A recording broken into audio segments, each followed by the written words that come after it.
الرحمن الرحيم الحمد لله رب العالمين والصلاة والسلام على أشرف الأنبياء والمرسلين اما بعد السلام عليكم ورحمة الله وبركاته. ای انسان، نمیتوانی یک قدم در قیامت برداری مگر 4 سوال را پاسخ دهی.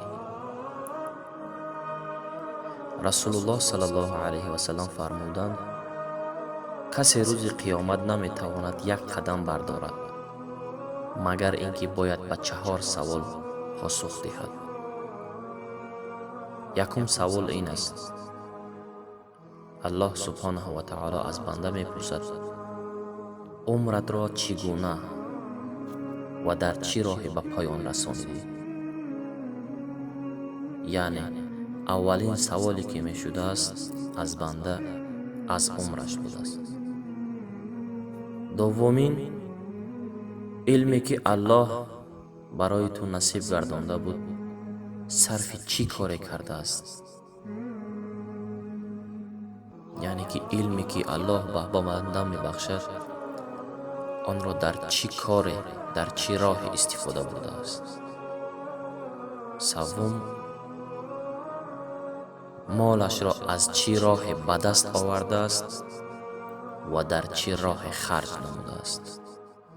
برادران عزیز، با دقت باشین که در سوم سوال الله از مال 2 سوال میکرده است. یعنی مال را از کجا به دست آوردی، یعنی از کدام راه به دست آوردی و در چی راه خرج نمودی. از کجا آوردی و در کجا صرف نمودی. چهارم، جسمی که الله جسم سالم به بنده می دهد آن را در چی راه به پیری رسانیده است.